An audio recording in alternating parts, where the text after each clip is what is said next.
الحمد لله والصلاة والسلام على سيدنا محمد وعلى آله وأصحابه أجمعين. الحمد لله والصلاة والسلام على سيدنا محمد وعلى آله وأصحابه أجمعين. أما بعد فأعوذ بالله من الشيطان الرجيم. بسم الله الرحمن الرحيم. إن الذين يكسبون الإثم سيجزون بما كانوا يقترفون. إن الذين يكسبون الإثم سيجزون بما كانوا يقترفون. وقال الله تعالى: من يعمل سوءا يجز به.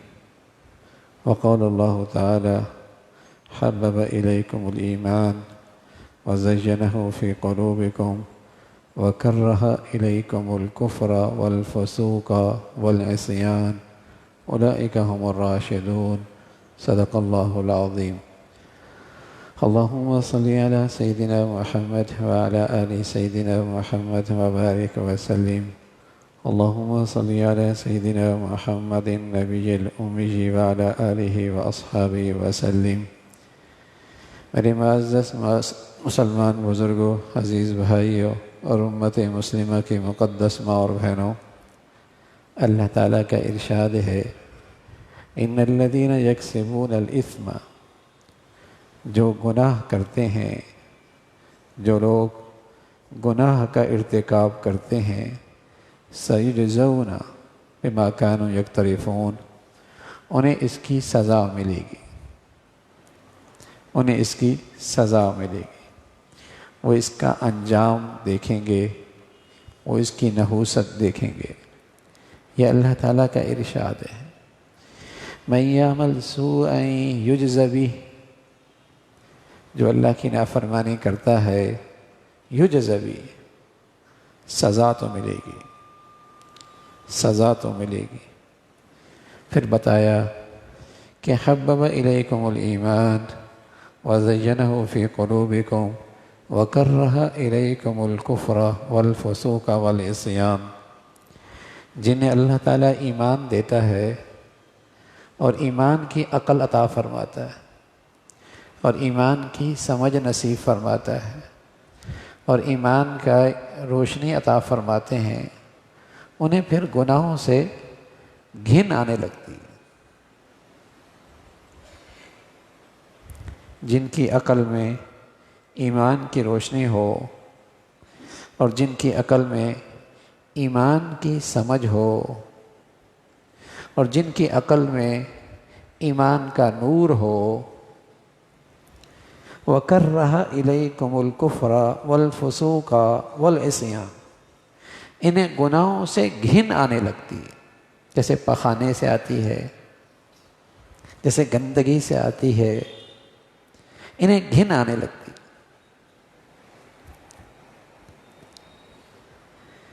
تو اللہ تعالیٰ کا ارشاد ہے کہ گناہ آدمی کی زندگی کے لیے خطرہ ہے، آدمی کی زندگی کی نعمتوں کے لیے خطرہ ہے، آدمی کی زندگی کی راحت اور سکون کے لیے خطرہ ہے۔ گناہ آدمی کی اولاد، گھر کے لیے خطرہ ہے کہ اس کی نحوست کہیں بھی پڑ سکتی ہے، بچوں پہ پڑے، اولاد پہ پڑے، صحت پہ پڑے، نعمتوں پہ پڑے، گھر کے سکون پہ پڑے، گھر کی محبتوں پہ پڑے، معاش پہ پڑے، معیشت پہ پڑے، رزق پہ پڑے، اس کی نحوست کہیں بھی پڑ سکتی ہے۔ من یعمل سوءا یجز بہ، سزا تو ملے گی۔ اب وہ سزا کی کیا شکل بنتی ہے، گناہ کیا نحوست دکھاتا ہے زندگی میں، کچھ بھی ہو سکتا ہے۔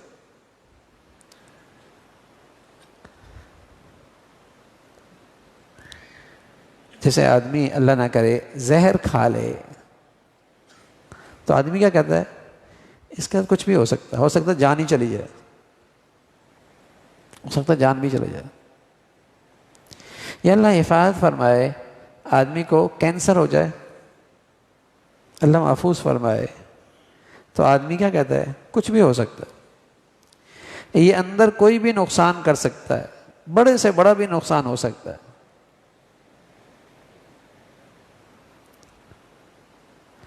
زہر کا یہ اثر، یہ ہمارا مشاہدہ ہے، یہ ہمارا تجربہ ہے، یہ ہماری آنکھیں دیکھتی ہیں، اس کا ریئیکشن ہمارے کانوں نے سن رکھا ہے، کوئی کھا لے تو ہمیں یہ احساس ہو جاتا ہے۔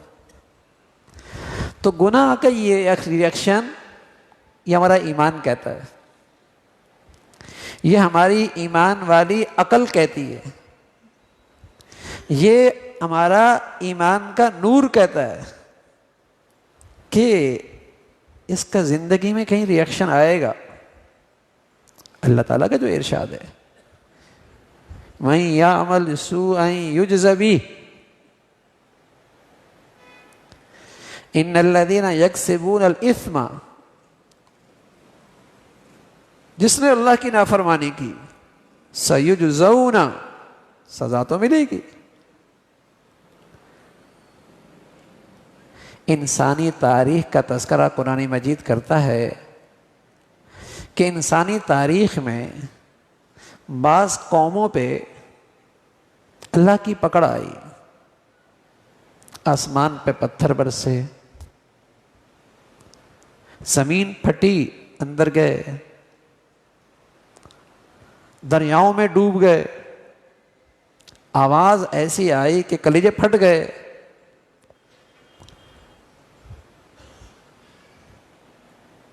یہ تاریخ ہے انسانیت کی۔ تو قرآن مجید بتاتا ہے کہ یہ حالات کی وجہ کیا بنی؟ فَكُلًّا أَخَذْنَا بِذَنبِهِ، یہ جو ان پہ پکڑ آئی ہے ماضی میں، انسانی تاریخ میں، فَكُلًّا أَخَذْنَا بِذَنبِهِ، ان کے گناہوں کی وجہ سے۔ فَمِنْهُمْ مَنْ أَخَذَتْهُ الصَّيْحَةُ، چیخ آئی، کلیجے پھٹ گئے۔ وَمِنْهُمْ مَنْ خَسَفْنَا بِهِ الْأَرْضِ، زمین پھٹی، دھنس گئے۔ وَمِنْهُمْ مَنْ أَغْرَقْنَا، پانی میں غرق ہو گئے۔ وَمَا كَانَ اللَّهُ لِيَظْلِمَهُمْ وَلَكِنْ كَانُوا أَنفُسَهُمْ يَظْلِمُونَ، یہ مظلوم نہیں ہے، یہ خود ظالم ہے، یہ خود ظالم ہیں، جو انہوں نے بویا ہے وہ کاٹا ہے۔ ہم نے تو پہلے انہیں پیغام دیا تھا کہ گناہ کی سزا آئے گی، بتلا دیا تھا۔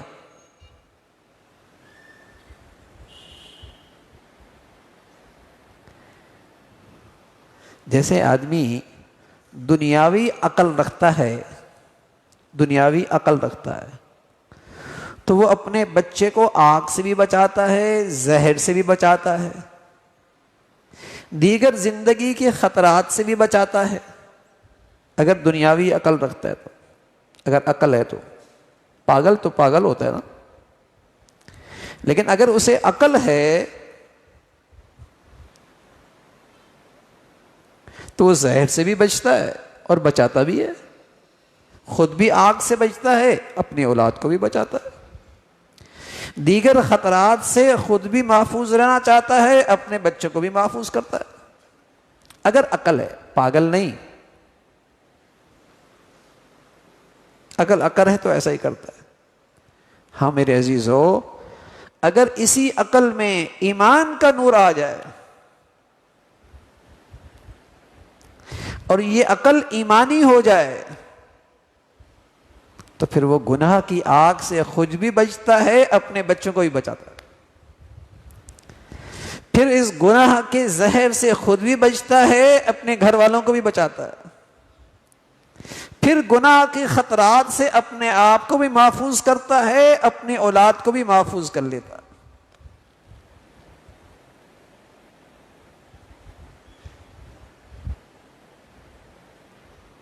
ہاں اگر وہ ایمان کی عقل ہی نہیں ہے پھر تو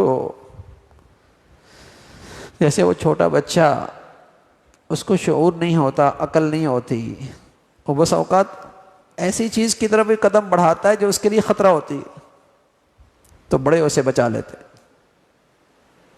اس کی سمجھ نہیں ہے نا۔ ایسی اگر سمجھ میں ایمان کا نور نہیں ہے، عقل میں ایمان کی روشنی نہیں ہے، تو پھر اسے گناہوں میں بھی مزہ آتا ہے، جو اس کے لیے ہلاکت ہے، جو اس کی زندگی کے لیے بربادی ہے، جو اس کے لیے تباہی ہے۔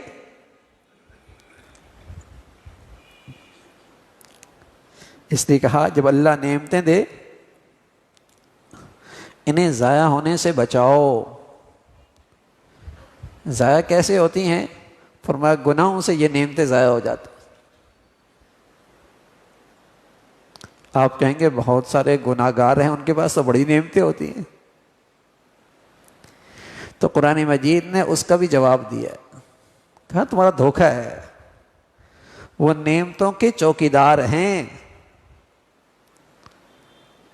نعمتوں کے نوکر ہیں، انہیں ان نعمتوں سے فائدہ کوئی نہیں ملتا، سکون کوئی نہیں ملتا۔ گناہوں کی نحوست سے آدمی کی زندگی خطرے میں آ جاتی، کس وقت کیا ہو جائے۔ عبداللہ ابن عباس رضی اللہ تعالیٰ عنہ بڑے آدمی تھے، امام المفسرین، پیارے رسول صلی اللہ علیہ وسلم کی دعا ملی، اور اس دعا کے صدقے میں اللہ نے قرآن کا ایسا فہم عطا فرمایا کہ پورے صحابہ کی جماعت میں رضوان اللہ علیہ اجمعین میں تفسیر میں امام بنے۔ کسی آیت کے بارے میں دو رائے ہوتی تو کہا جاتا حضرت عبداللہ سے پوچھ لو، عبداللہ ابن عباس سے پوچھ لو، ایسا اللہ نے علم عطا فرمایا۔ کسی نے پوچھا عبداللہ یہ بتاؤ، ایک آدمی بہت نفلی عبادات کرتا ہے، تسبیحات، نفلی روزے، نفلی عمرے، نفلی صدقے، نفلی عبادات بہت کرتا ہے، لیکن اللہ کی نافرمانی بھی کرتا ہے، گناہ بھی کرتا ہے۔ اور دوسرا آدمی ہے جس کی زندگی میں نفلی عبادات تو زیادہ نہیں، فرائض واجبات پورے کرتا ہے، اللہ کے حق کے اندر اور مخلوق کی بھی فرائض واجبات پورے کرتا ہے۔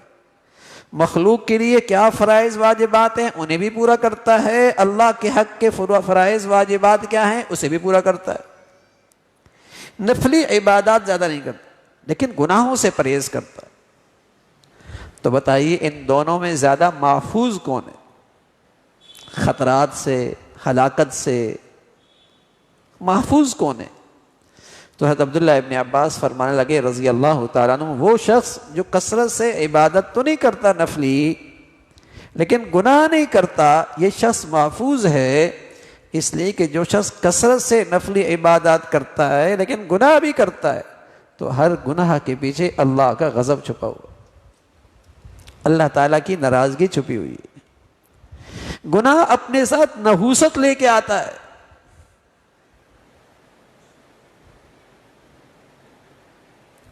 بس اوقات ایک گناہ کی نحوست سے مہینوں کی نہیں سالوں کی محنت ضائع ہو جاتی۔ حدیث میں آتا ہے رسول اللہ صلی اللہ علیہ وسلم فرمایا، جیسے سوکھی لکڑیوں کا ڈھیر لگا ہو، آگ اسے راکھ کر دیتا ہے، آگ اس ڈھیر کو راکھ کر دیتا ہے۔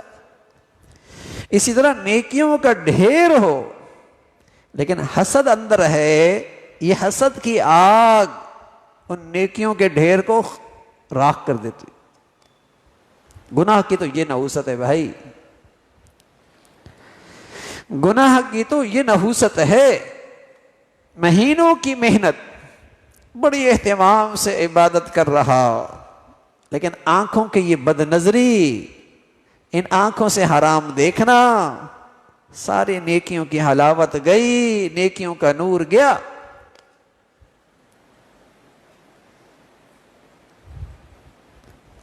گناہ کی نحوست تو ایسی ہے کہ مہینوں کی محنت لمحوں میں ضائع ہو جاتی ہے، یہ ایسی منحوس چیز ہے۔ اس لیے آدمی کی زندگی کا وہ لمحہ اور وہ وقت اور وہ گھڑی سب سے منحوس ہے جس میں وہ اللہ کی نافرمانی کر رہا ہو.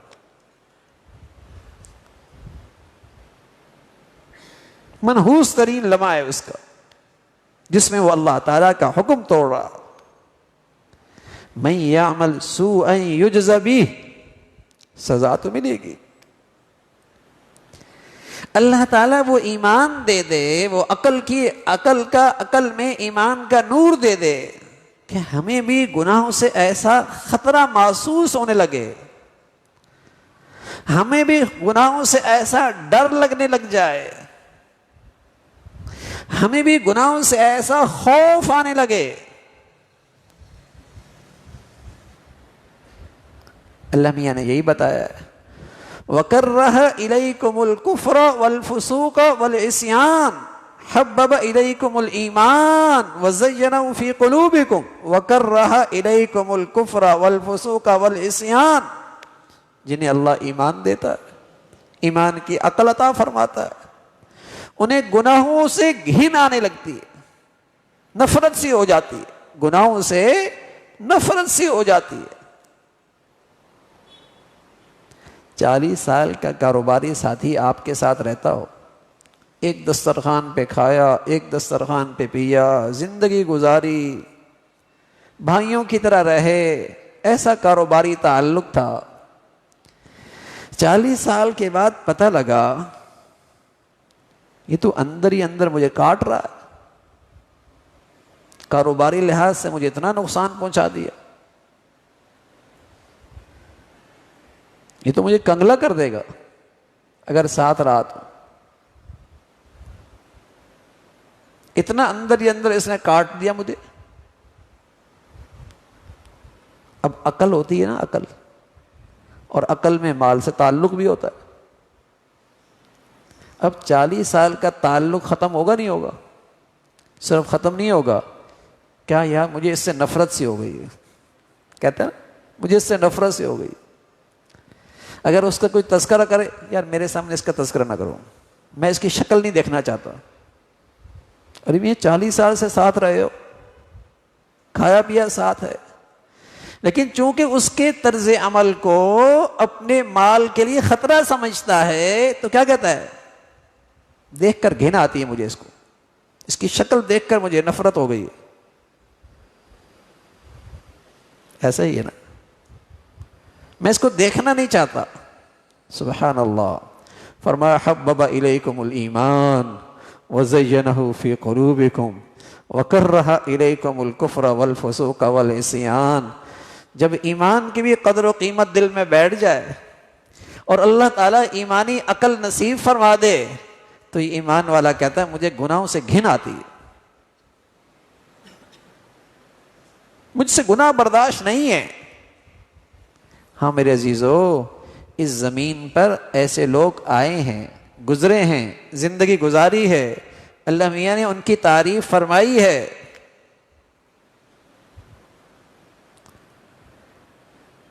اس کا تو ہم بھی مشاہدہ کرتے ہیں نا کہ کوئی مالی لحاظ سے یا میری عزت کے لحاظ سے میرے لیے خطرہ بنے تو میں کہتا ہوں شکل نہیں دیکھنا چاہتا. لیکن قرآن نے ان لوگوں کو بھی دیکھا ہے، ان لوگوں کو بھی قرآن نے دیکھا ہے کہ جن کے دل میں ایمان کی ایسی قدر و قیمت تھی، اللہ نے انہیں عقل، ایسی ایمانی عقل دی تھی، کہتے تھے گناہ گھن آتی ہے مجھے، نفرت سی ہو گئی ہے مجھے گناہ سے، مجھ سے گناہ برداشت نہیں ہے. قرآن نے ان کی تعریف کی. وَكَرَّهَ إِلَيْكُمُ الْكُفْرَ وَالْفُسُوقَ وَالْعِصْيَانَ أُولَئِكَ هُمُ الرَّاشِدُونَ. اللہ کہہ رہے ہیں یہ ہیں ہدایت یافتہ، یہ ہیں کامیاب لوگ. تو اس عقل میں ایمان کی روشنی ہو تو پھر گناہ کو بھی آدمی اپنی زندگی میں خطرہ محسوس کرتا ہے، اس کی نحوست سمجھتا ہے. وہ ایمان ہی نہیں ہے، ایمان ہی نہیں ہے. تو پھر میرے عزیزو، گناہوں میں ہم اپنی ترقی سمجھتے ہیں، گناہوں میں ہم اپنی معاشرتی سوسائٹی کی عزت سمجھتے ہیں، گناہوں میں ہم اپنی معاشی ترقی سمجھتے ہیں۔ اب بتائیے یہ ایمان کے لحاظ سے کتنا کم عقل ہے جو گناہوں میں، گناہ اس کے یہاں اسٹیٹس بن جائے، گناہ اس کے ہاں عزت کی چیز بن جائے، اور یہ اتنا کم عقل ہے، اتنا کم عقل ہے۔ بعض جگہ تو اللہ میاں نے فرمایا اتنے کم عقل ہیں یہ لوگ، اولئک الانعام، جانور ہیں، جانور۔ جانور دیکھیں جنہیں کوئی عقل نہیں ہوتی، مالک کا کھیت ہے یا غیر کا کھیت ہے، ادھر بھی منہ مارتا ہے ادھر بھی مارتا، عقل جو نہیں ہے، سمجھ ہی نہیں ہے کہاں کھانا ہے کہاں نہیں کھانا۔ اولئک الانعام، جانور ہیں، جانوروں کی طرح زندگی ہے، جدھر مرضی منہ مار رہا، حلال حرام کی تمیز مٹ گئی، جائز ناجائز کی تمیز مٹ گئی، میرا اور غیر کا فرق مٹ گیا، بس آنا چاہیے۔ جانوروں کی طرح زندگی، تو وہ ایسے ایمانی عقل سے خالی ہوتے ہیں کہ قرآن مجید انہیں جانور کہتا ہے۔ جانوروں میں گائے بھی ہوتی ہے، بھینس بھی ہوتی ہے، بکری بھی ہوتی ہے، دمبا بھی ہوتا ہے، کتا بھی ہوتا ہے، خنزیر بھی ہوتا ہے۔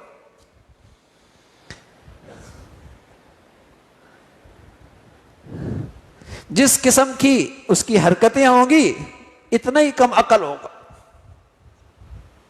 بعضوں کو شرک کے اندر بھی احساس نہیں ہوتا، کفر کے اندر بھی احساس نہیں ہوتا، تو بتائیے ان کی عقل کہاں ہے؟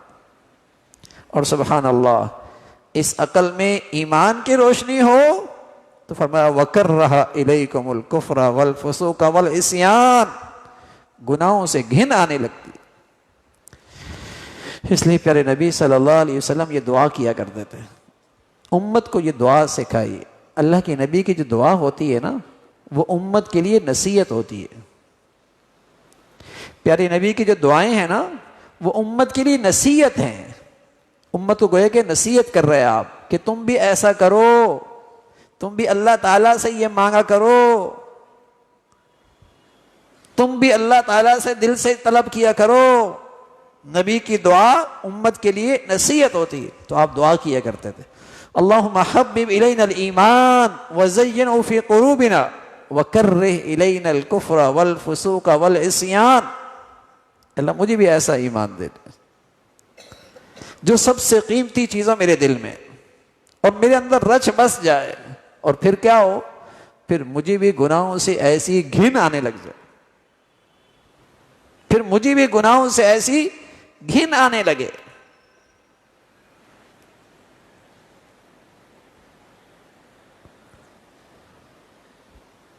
مجھے گناہ اچھے نہ لگے، ایسا ایمان اللہ دے دے۔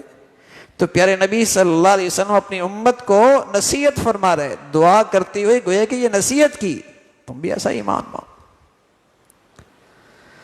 تو سب سے پہلی چیز گناہوں سے حفاظت کے لیے یہ ایمانی عقل ضروری ہے۔ اگر یہ ایمانی عقل نہ ہو نا، کوئی گناہ سے روکے تو نادان آدمی کیا کہتا ہے، اسی کو کم عقل سمجھتا ہے جو روک رہا ہوتا ہے، اسی کو اپنا بدخواہ سمجھ رہا ہوتا ہے جو روک رہا ہوتا ہے، وہی اسے برا لگ رہا ہوتا ہے جو اسے گناہوں سے روک رہا ہوتا ہے، کیونکہ اس کی نظر میں تو برائی اچھائی ہے نا، اس کی نظر میں تو برائی اچھائی ہے، اس کی نظر میں تو گناہ اسٹیٹس ہے، اس کی نظر میں تو گناہوں میں عزت ہے۔ پیارے رسول صلی اللہ علیہ وسلم فرمایا کرتے تھے کیف بکم اذا رأیتم المنکر المعروف والمعروف المنکر، اس وقت تمہارا کیا حال ہوگا جب تمہارے ہاں برائی اچھائی ہو جائے گی اور اچھائی برائی ہو جائے گی۔ یعنی آدمی کی عقل اس قدر ماری جائے گی اور اتنا کچرا اس میں آ جائے گا، ظلمت آ جائے گی کہ اسے برائی اچھائی لگنے لگ جائے گی، اچھے لوگ برے لگنے لگ جائیں گے، اور برائی اچھائی برائی لگنے لگ جائے گی، ایسا دور بھی آئے گا، اور ایسا ہی ہے، ایسا ہی ہے۔ اب معاشرے اور سوسائٹی میں بہت سے گناہ ایسے ہیں کہ گناہگار انہیں گناہ سمجھ کے نہیں کرتا، گناہگار انہیں گناہ سمجھ کے نہیں کرتا، بلکہ انہیں اچھائی سمجھ کے کرتا ہے، پھر فخر بھی کرتا ہے۔ آج معاشرے میں بہت سے گناہ ایسے ہیں کہ کرنے والا انہیں گناہ سمجھ کے نہیں کرتا، اچھائی سمجھ کے کرتا ہے، خوبی سمجھ کے کرتا ہے، کمال سمجھ کے کرتا ہے۔ جھوٹ بول رہا ہوتا ہے، سمجھتا بڑا ہوشیار ہوں۔ رشوت لے رہا ہوتا ہے، سمجھتا میرا حق ہے۔ سود سے کاروبار کر رہا ہوتا ہے، سمجھ رہا بڑا کاروبار کر رہا ہوں۔ دھوکہ دے رہا ہوتا ہے، سمجھتا بہت سمجھدار ہوں۔ یعنی کتنے ہماری زندگیوں میں ایسے گناہ ہیں کہ گناہ کرنے والا اسے گناہ نہیں سمجھتا۔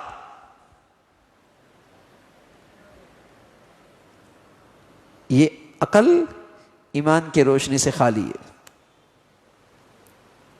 جیسے چھوٹے بچوں کو بس اوقات زندگی کے بہت سے خطرات اس کی نظر میں خطرہ نہیں ہوتا، ہاتھ بڑھاتا ہے، بس اوقات قدم بڑھاتا ہے، بڑے روک لیتے ہیں، بڑے کیا کر رہے ہو؟ اس کی سمجھ اتنی ہوتی ہے۔ ایسی جب یہ عقل نابالغ ہوتی ہے،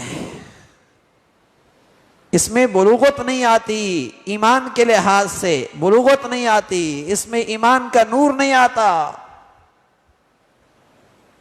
تو اسے گناہوں میں مزہ آ رہا ہوتا ہے، گناہوں میں اسے مزہ آ رہا ہوتا ہے۔ اور سچ یہ ہے بھائی، گناہوں میں حقیقتاً اتنا ہی مزہ ہے جتنا خارش کرنے والے کو خارش میں مزہ آتا ہے۔ خارش کرنے والے کو مزہ تو آتا ہے، لیکن پھر کیا ہوتا ہے؟ پھر خارش اور تیز ہوتی ہے، پھر خارش کرتا ہے، پھر مزہ آتا ہے، پھر خارش اور اٹھتی ہے، پھر خارش کرتا ہے۔ نتیجہ کیا نکلتا ہے؟ جلد خراب ہو جاتی ہے، خون بہنے لگتا ہے، زخم ہونے لگتے ہیں۔ ہاں بھائی، گناہوں میں مزہ تو ہے، لیکن دل میں زخم لگتا ہے، دل میں زخم لگتا ہے، روحانیت پہ موت واقع ہوتی ہے، بے چینی اور بے سکونی کی آگ اندر لگتی ہے۔ تو اللہ تعالیٰ کا پیغام ہے بھائی، یہ کوئی تجربہ نہیں ہے، اور یہ کوئی قصہ اور کہانی نہیں ہے، کسی انسان کا بتایا ہوئی بات نہیں ہے، اللہ کی طرف سے وحی ہے کہ ان الذین یکسبون الاثم، جو گناہ کرتے ہیں، سیجزون، بہت جلد سزا پائیں گے، سزا ملے گی، نحوست دیکھیں گے زندگی میں۔ من یعمل سوءا یجز بہ، گناہ کیا تو سزا آئے گی، ساری دنیا کی نظروں سے اوجھل ہو، قانون کی رسائی نہیں ہے، خلوت اور تنہائی ہے، خیال کرنا اس تنہائی میں بھی اللہ تو ہے، اور اس کا پیغام ہے گناہ کرو گے سزا ملے گی۔ اگر عقل ہو نا، اور اس عقل میں ایمان کی روشنی ہو، تو اس کی تنہائیاں بھی پاک ہو جائیں، اس کی خلوتیں بھی پاکیزہ ہو جائیں،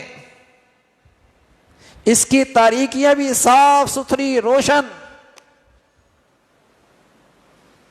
اگر یہ عقل میں ایمان کی روشنی ہو تو سزا ملے گی، میری زندگی میں کوئی نحوست آئے گی۔ ان العبد لیحرم الرزق بذنبہ یصیب، او کما قال علیہ الصلاۃ والسلام۔ پیارے رسول صلی اللہ علیہ وسلم فرمان لگے، گناہ کی نحوست سے معیشت کے اندر بھی بڑی نحوست آتی ہے، معاش میں بھی بڑی نحوست آتی ہے۔ ایک نحوست تو یہ ہوتی ہے کہ بندش ہو جاتی ہے، آمدنی کے ذرائع ختم ہو جاتے ہیں، سونا اٹھاتا ہے وہ بھی مٹی ہو جاتی ہے۔ دوسری صورت یہ ہوتی ہے بھائی کہ بجائے سکے تو بہت اکٹھے کر لیے، تجوریاں تو بہت بھر لیں، لیکن یہ معاش کسی کام نہیں آیا، نہ بچے فرما بردار بنے، نہ گھر میں سکون آیا، نہ آپس کی محبتیں رہیں، نہ راحت اور سکون رہا۔ یہ معاش کیا کہتا ہے؟ ارے یار اتنا بڑا کاروبار نہ ہوتا تو اچھا ہوتا، پہلے سکون سے تو تھے نا، پہلے بچوں میں محبت تو تھی، پہلے گھر میں پیار سے تو رہتے تھے۔ یہ دولت کیا آئی؟ بچی بیٹے نے رائے، اولاد ہی آپس میں لڑ پڑی ہے، نہ ہوتی تو اچھا تھا۔ ان العبد لیحرم الرزق بذنبہ یصیب، گناہوں کی نحوست سے تمہارا رزق نہیں رہے گا، تمہارا معاش نہیں رہے گا، اس میں نحوست آئے گی نحوست۔ تو اللہ کی یہ نافرمانی یہ زندگی کے لیے زہر سے زیادہ خطرہ ہے، اس میں آگ سے زیادہ خطرناک ہے۔ بس اللہ تعالیٰ ایسی عقل نصیب فرما دے۔ پخانہ کو، بچے کے پخانے کو ماں برا سمجھتی ہے، گندا بھی لگتا ہے، تب تو بچوں کو اس گندگی سے دھلاتی ہے، صاف کرتی ہے اس گندگی سے۔ ماں کو گندا بھی لگتا ہے، پخانہ گندا لگتا ہے، بو آتی ہے، پخانہ ہے، لیکن اس بو ہونے کے باوجود، گندا ہونے کے باوجود کبھی کبھی اس کے کپڑوں پہ بھی لگ جاتا ہے، ہاتھ پہ بھی لگ جاتا ہے۔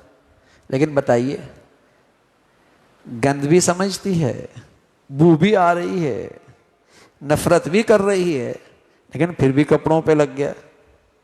ایسی میرے عزیزو، جس کو اللہ رب العزت ایمان کی عقل دے دے، ایمان کی صحت دے دے، باوجود کہ گناہوں سے نفرت کرتا ہے، لیکن پھر بھی کبھی نہ بھی گناہ ہو جائے گا، پھر بھی کبھی نہ کبھی گناہ ہو جائے گا، پھر بھی اللہ کی نافرمانی ہو جائے گی۔ تو اس کا علاج کیا ہے؟ اس کی نحوست سے بچنے کے لیے، اس کی نحوست سے بچنے کے لیے علاج کیا؟ فرمایا فوراً معافی مانگ لو۔ والذین اذا فعلوا فاحشہ او ظلموا انفسهم ذکروا اللہ فاستغفروا لذنوبہم، یہ اللہ کے نیک بندے ہیں، ان سے گناہ ہو گیا، ان کی عقل میں ایمان کی روشنی ہے، یہ واقعی ایمان والے ہیں، لیکن پھر بھی اذا فعلوا فاحشہ، گناہ ہو گیا، کوئی غلط کر بیٹھے، ذکروا اللہ فاستغفروا لذنوبہم، دیر نہیں کی، فوراً اللہ سے معافی مانگی۔ گندگی جو دل میں ہے، اس کی جو برائی جو دل میں ہے، اس پخانے نما گناہ سے بو جو آ رہی ہے، فوراً صفائی کر لی، استغفار کر لی۔ اس لیے بھائی، گناہوں کی نحوست سے بچنے کا علاج یہی ہے، ایک ہمت کیجئے، ہمت کیجئے، بغیر ہمت کے نہیں ہوتا کچھ۔ لوگ کہتے ہیں نا حضرت توجہ ڈال دیں، بس نیک بن جاؤ، توجہ ذرا ڈال دیں۔ تو بھائی پیارے نبی صلی اللہ علیہ وسلم تو سب سے بڑی توجہ رکھتے تھے، سب پہ توجہ ڈالتے سب مسلمان ہو جاتے۔ نیری توجہ سے نہیں ہوگا میاں، سچی طلب بھی رکھنی ہوگی، ہمت بھی کرنی ہوگی، پھر دعائیں بھی کام آئیں گی، پھر کسی کی دل سے دعا بھی کام آئے گی، دل سے توجہ بھی کام آئے گی، ورنہ نیری توجہ سے کام نہیں بنتا۔ آپ کے چچا ہیں، کتنی توجہ ڈالی ہوگی، لیکن اس کے دل میں طلب نہیں تھی، چاہت نہیں تھی، بغیر ایمان کے مر گیا۔ ہمت تو کرنی ہوگی۔ دل میں سچی طلب تو رکھنی ہوگی بھائی کہ پرہیزگاری کی زندگی نصیب ہو جائے، ہمارے گھروں میں گناہوں کی آگ بجھ جائے، یہ سچی طلب رکھنی ہوگی اور اس کے لیے ہمت کرنی ہوگی۔ ماحول اچھا نہیں ہے، گناہوں سے بچنا آسان بھی نہیں ہے۔ اللہ میاں کہتے ہیں من بین فرث ودم لبنا خالصا، بکری سے دودھ دھونے والا، گائے بھینس کا دودھ نکالنے والا ہمت کرتا ہے، تھنوں کو پکڑتا ہے اور کوشش کرتا ہے، پھر اللہ اپنی قدرت دکھاتے ہیں، اندر گوبر بھی ہے، اندر خون بھی ہے، لیکن دودھ اسے صاف ملتا ہے، نہ رنگت میں فرق آتی ہے، نہ ذائقے میں فرق آتا ہے۔ ہاں بھائی، سچی طلب کرو گے، ہمت سے کام لوگے، اللہ تمہیں ان گندگیوں سے ایسے پاک صاف ستھرا نکال دے گا، پھر اس کی مدد متوجہ ہوگی، پھر اس کی رحمت متوجہ ہوگی، لیکن ہمت تو کرنی ہوگی۔ من بین فرث ودم لبنا خالصا، اللہ میاں کہتے ہیں اس کا ماحول کیسا ہے؟ جہاں سے دودھ آ رہا ہے وہ ماحول تو بڑا گندا ہے، گوبر بھی ہے، خون بھی ہے، لیکن تمہیں صاف ستھرا دودھ ملتا ہے۔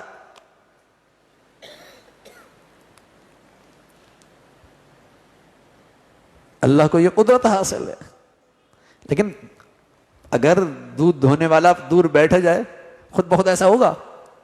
ہمت کرنی پڑے گی، دودھ دھونا پڑے گا، تھنوں پہ ہاتھ لگانے پڑیں گے۔ تو میرے عزیزو، ہمت تو کرنی ہوگی، ہمت تو کرنی ہوگی۔ واستبق الباب واستبق الباب، گناہ کا ماحول ہے، گناہ نے گھیر لیا، دروازے بند ہو گئے، جوانی ہے اور سامنے حسن ہے، خوبصورتی ہے، قانون کی رسائی بھی کوئی نہیں، باہر کوئی برائی بھی نہیں، خود گھر کی ملکہ گناہ کی دعوت دے رہی، حسن بھی موجود ہے، دولت بھی موجود ہے، اقتدار بھی موجود ہے۔ یہ تین چیزیں ہیں جو آدمی کا راستہ مارتی ہیں، یا دولت، یا حسن، یا عہدہ اور منصب۔ یہ اسی چیز سے آدمی کی قیمت لگتی ہے نا بھائی، منڈیوں میں یہی چیزیں سے آدمی بکتا ہے، دولت سے، حسن کے سامنے شکست کھاتا ہے، یا عہدہ منصب، اس سے وہ شکست کھاتا ہے۔ اب گناہ کے ساتھ یہ تینوں چیزیں بھی موجود ہیں، گناہ بھی سامنے ہے، لیکن ساتھ یہ تینوں چیزیں بھی ہیں کہ گناہ کرے گا تو حسن بھی مل سکتا ہے، دولت بھی مل سکتی ہے، عہدہ بھی مل سکتا ہے۔ کمال ہے، ورنہ آدمی کو شکست دینے کے لیے اکیلا حسن بھی کافی ہے، آدمی کو شکست دینے کے لیے اکیلے دولت بھی کافی ہے، آدمی کو شکست دینے کے لیے اکیلا عہدہ اور منصب بھی کافی ہے۔ یہاں گناہ ہے اور گناہ کے پیچھے طاقت بھی ہے، حسن کی، دولت کی، اقتدار کی، لیکن سبحان اللہ، اللہ کا نیک بندہ اپنی سے ہمت کرتا ہے اور اس ماحول سے نکلتا ہے، دروازے سارے بند ہیں، اللہ کہتا ہے واستبق الباب واستبق الباب وفتحت الابواب، دروازے کھلنے لگے۔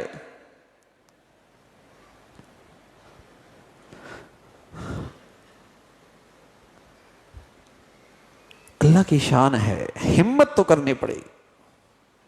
تو میرے عزیزو، اگر ہم ہمت کریں گے اور اگر گناہ ہو گیا، پھر فوراً توبہ کر لو، فوراً استغفار کر لو، فوراً استغفار، اور فوراً احساس کریں کہ اگر اس نے اس کی تاخیر کی گناہ میں، توبہ کرنے میں، تو یہ گناہ میری زندگی سے، میرے گھر سے کوئی نعمت لے جائے گا،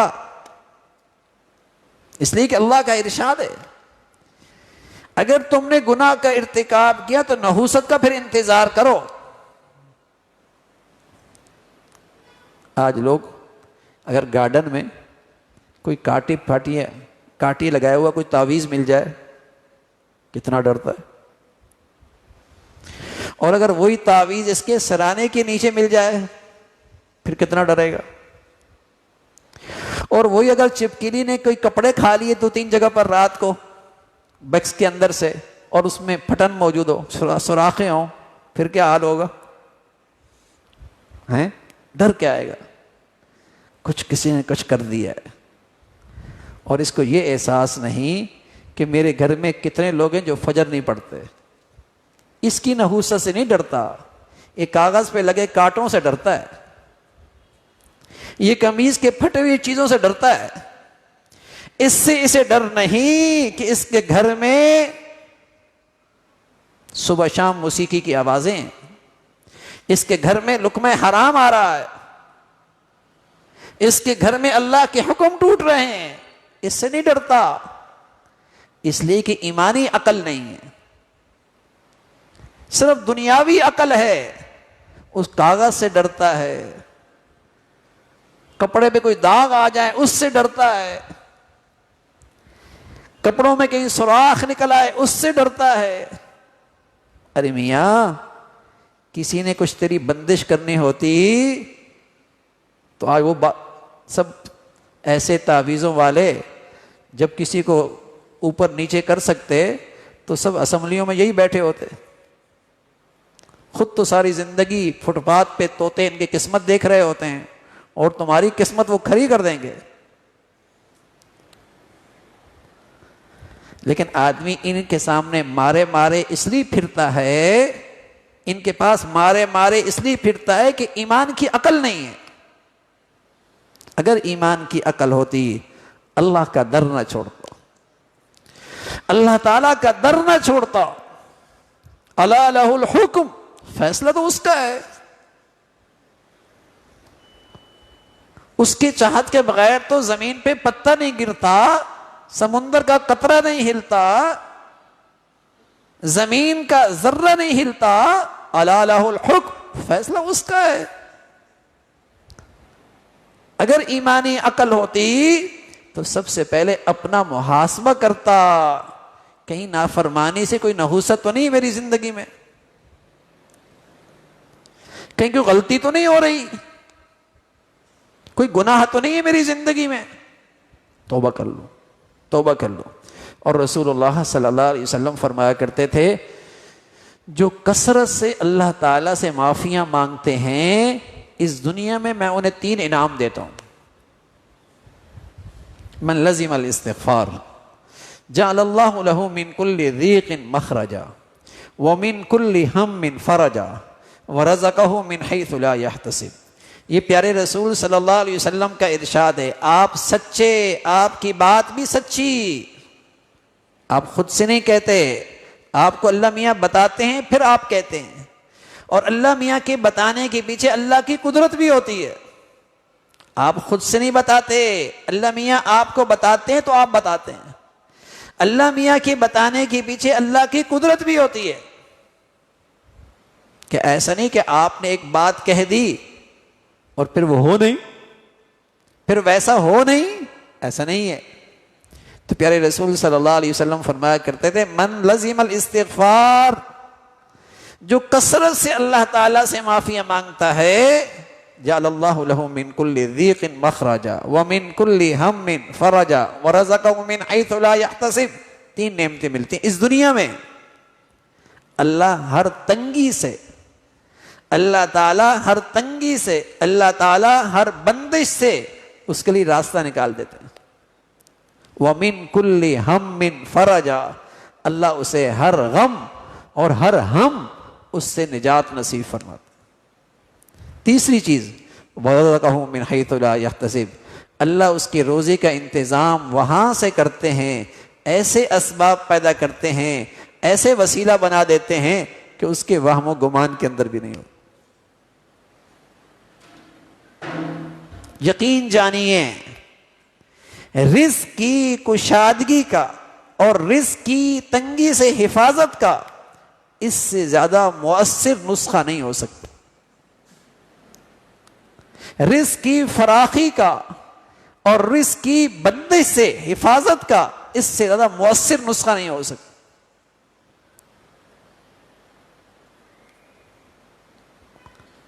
جعل اللہ لہ من کل ضیق مخرجا،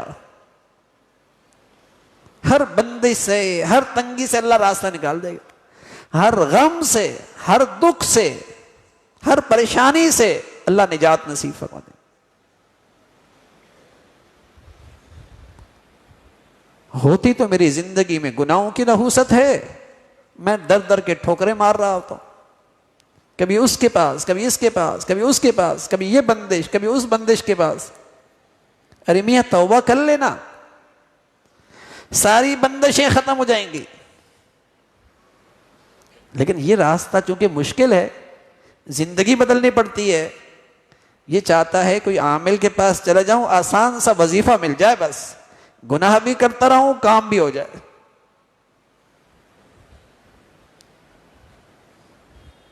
ہاں، گناہ بھی ہوتے رہیں، کام بھی ہو جائے، سستا چھوٹ جاؤں، گناہ نہ چھوڑنے پڑے۔ تو میرے عزیزو، اللہ تعالی ہمیں ایمان والی عقل نصیب فرمائے کہ ہمیں گناہوں کا خوف آنے لگے، ہمیں گناہوں کی نحوست کا احساس ہونے لگے، اور پھر ہم ہمت سے کام لیں، ہمت سے کام لیں کہ اپنے گھروں میں، اپنی زندگیوں میں، اپنے کاروبار میں، اپنے معاملات میں، اپنی معاشرت میں ہمیں گناہ برداشت نہ ہو، ہمیں گناہوں سے گھن آنے لگے۔ گناہ نہیں، گھن آنے لگے، اور پھر اگر ہو جائے تو میرے عزیزو پھر تاخیر نہ کرو، پھر تاخیر نہ کرو، کہیں اس کی نحوست کوئی بڑا نقصان نہ کر دے زندگی میں، کہیں اس سے کوئی بڑی نعمت نہ چلی جائے، پھر فوراً توبہ کر لو، پھر توبہ استغفار کر لو۔ اور اگر استغفار کرو گے اور کثرت سے کرو گے تو اللہ کی ذات سے امید ہے اس استغفار کے بھی آپ کو ثمرات ملیں گے۔ اس لیے حکیم الامت حضرت تھانوی رحمۃ اللہ علیہ فرمایا کرتے تھے، گناہوں سے نجات کا ایک آسان نسخہ یہ ہے کہ صبح اللہ سے اٹھ کے دعا کیا کرو، اے اللہ آج دن گناہوں سے پاک نصیب فرما دے۔ رات سونے سے پہلے روزانہ دل سے استغفار کر لیا کرو، رات سونے سے پہلے دل سے استغفار کر لیا کرو۔ پھر کیا ہوگا؟ پھر کیا ہوگا؟ یا تو یہ ہوگا کہ گناہ ہی نہیں رہیں گے، کیونکہ شیطان بھی دیکھتا ہے یہ روز استغفار کر لیتا ہے، ایک تو استغفار سے اس کے گناہ معاف ہوئے، دوسرا عبادت بھی ایسی بڑھیا استغفار، اس کے مبارک ثمرات بھی اس کو ملیں گے، تو وہ جان چھوڑ دیتا ہے۔ اور اگر پھر بھی گناہ ہوتے رہے تو روز توبہ کرتا ہے نا بھائی، تو ایک دن کے گناہ ہے نا، مر گیا تو ایک دن کے گناہ ہیں، اللہ کریم ویسے ہی معاف فرما دیں۔ پرہیزگار لوگوں میں اٹھایا جائے گا، نیک لوگوں میں اٹھایا جائے گا۔ تو میرے عزیزو ہمت کیجئے، کوئی بات نہیں، نفلی عبادت زیادہ نہ بھی ہو سکے، کثرت سے نفلی عبادت نہ بھی کر پائے، لیکن کم از کم گناہ کی نحوست، گناہ کا ریئیکشن، گناہ کا آگ، اس کا انگارہ، یہ میری زندگی میں نہ ہو۔ یہ غلط فہمی ہوتی ہے کہ یہ تو گناہ چھوٹے سے ہیں، یہ تو چھوٹے چھوٹے ہیں۔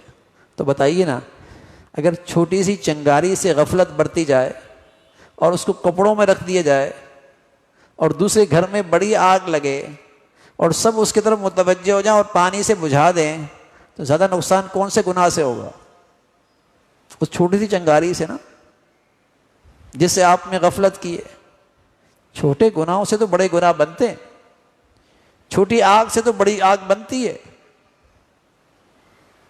ذرے ذرے سے تو پہاڑ بنتا ہے نا، قطرے قطرے سے تو دریا بنتا ہے۔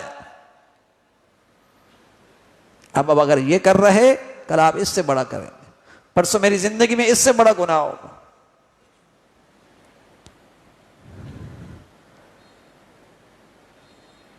چھوٹی بسا اوقات چھوٹا سانپ اور بڑا سانپ، آپ کیا کہہ رہے ہیں؟ دونوں میں زہر موجود ہے، تو آپ بچے کو چھوٹے سانپ کے پاس جانے دیتے ہیں؟ کہ بڑے سانپ سے بچے کو بچا لیں، چھوٹے سانپ سے بچوں کو کھلانا شروع کر دیں. جانتے ہیں اس میں بھی زہر ہے، اس میں بھی زہر ہے. تو میرے عزیزو، گناہوں میں روحانیت کی موت کے لیے زہر ہوتا ہے، اس سے روحانیت کی موت واقع ہوتی ہے. اس میں پھر چھوٹے بڑے کا فرق مشکل ہوتا ہے. تو گناہ ہو جائے فوراً اس پہ توبہ ہو، فوراً استغفار ہو، اور جو میری زندگی میں گناہ ہیں ہمت سے کام لیں، ہمت سے کام لیں. انشاءاللہ اللہ کی مدد اور نصرت ہوگی. اللہ تعالیٰ عمل کی توفیق نصیب فرمائے. وآخر دعوانا الحمدللہ رب العالمین. اللہم لک الحمد کلو ولک الشکر کلو، اللہم لک الحمد کلو ولک الشکر کلو. اللہم اعنا علی ذکرک و شکرک و حسن عبادتک. اللہم اعنا علی ذکرک و شکرک و حسن عبادتک. یا حی یا قیوم برحمتک نستغیث اصلح لنا شأننا کلہ ولا تکلنا الی انفسنا طرفة عین. یا حی یا قیوم برحمتک نستغیث اصلح لنا شأننا کلہ ولا تکلنا الی انفسنا طرفة عین. یا ارحم الراحمین، جو کچھ کہا سنا عمل کی توفیق نصیب فرما. ایمان والی، عافیت والی، صحت والی زندگی عطا فرما. اے مولا کریم اپنے پسند کا جینا نصیب فرما، کلمے والی موت نصیب فرما. ہم سب کو تقوی والی، پرہیزگاری والی زندگی نصیب فرما. گناہوں کی نحوستوں سے ہمیں، ہمارے بچے بچیوں کو، ہمارے گھروں کو محفوظ فرما. یا ارحم الراحمین ہمیں نیکی اور تقوی کا نور نصیب فرما. اے مولا کریم ایمان والی عقل نصیب فرما، ایمان والا فہم نصیب فرما. یا ارحم الراحمین ہر قسم کی کم عقلی سے، نادانی سے محفوظ فرما. اپنے فضل سے مولا کریم تمام حاضرین حاضرات، سامعین سامعات سب کی جائز حاجات کو پورا فرما، مشکلات کو آسان فرما، پریشانیوں کو ختم فرما. اپنے فضل سے اپنے بچے بچیوں کی تعلیم، تربیت، زندگی کے صحیح فیصلے کرنے کی توفیق عطا فرما. ہمیں اپنے بڑوں کے لیے صدقہ جاریہ بنا، ہماری اولادوں کو ہمارے لیے راحت کا اور صدقہ جاریہ بنا. اولادوں کے آزمائشوں سے، نافرمانیوں سے محفوظ فرما. اے مولا کریم اپنے فضل سے جن کی بچیاں گھروں میں ہیں ان کے لیے نیک صالح رشتوں کا انتظام فرما. جن کی بچیاں گھروں میں جا چکیں ان کے گھروں کو محبت اور تقوی سے آباد فرما. یا ارحم الراحمین بری زندگی سے، بری موت سے، برے حالات سے محفوظ فرما. ہمیشہ نعمتوں بری زندگی، شکر گزاری کی زندگی، اپنی نعمتوں میں اپنی فرما برداری عطا فرما. یا ارحم الراحمین ہمیں سلامتی عطا فرما، پوری امت مسلمہ کو سلامتی عطا فرما. اے مولا کریم دنیا بھر کے مظلوم مسلمانوں کی مدد اور نصرت فرما. غزہ اور فلسطین کے مسلمان تیرے دین کے خاطر اور قبلہ اول کے لیے جو قربانیاں اور شہادتیں پیدا کر رہے، اے مولا وہ ایمانی جذبہ پوری امت کو عطا فرما. اے مولا کریم وہ ذوق شوق اب تیری ملاقات کا اور شہادت کا یہ امت کے اندر بھی بیدار فرما. یا ارحم الراحمین اپنے فضل سے ان کے دلوں میں سکینہ نازل فرما اور ان کی قربانیوں کے بدولت امت میں اسلامی ایمانی بیداری پیدا فرما، غفلتوں کو ختم فرما. اے مولا کریم گناہوں کی گندگیوں سے محفوظ فرما. یا ارحم الراحمین اپنے فضل سے ان کے لیے آسانیاں اور اپنی مدد اور نصرت کی خاص شکلیں پیدا فرما. اے مولا کریم اہل اسلام کو نیک صالح قیادت نصیب فرما. ظالموں سے، بے دینوں سے، جہالات سے اس امت کو نجات نصیب فرما. یا ارحم الراحمین ہمارے ملک میں نیکی کی اور خیر کی اور تعمیر کی قوتوں کو غلبہ نصیب فرما. تخریب کی اور بے دینی کی اور بے حیائی کی طاقتوں کو نیست و نابود فرما. اے مولا کریم یا ایمان ہدایت کی فضاؤں کو عام فرما. ہماری زندگیاں، صلاحیتیں، وسائل دین کی افادت سربلندی کے لیے قبول فرما. اے مولا کریم ہمارے ملک کو ظاہری باطنی ترقی عطا فرما، استحکام عطا فرما. جو مسلمانوں میں رنگ، نسل، وطن، علاقے اے مولا کریم نفرتوں کی شکلیں پیدا کر رہے، اہل اسلام کو ان کے فتنوں سے محفوظ فرما. مسلمانوں میں ایمانی اسلامی وحدت پیدا فرما، اسلامی اخوت کو زندہ فرما. یا ارحم الراحمین ہمارے شہر کو سلامتی عطا فرما. ہم سب کے حال پہ رحم فرما. ربنا تقبل منا إنك أنت السميع العليم وتب علينا إنك أنت التواب الرحيم. وصلى الله على سيدنا محمد وعلى آله وأصحابه أجمعين برحمتك يا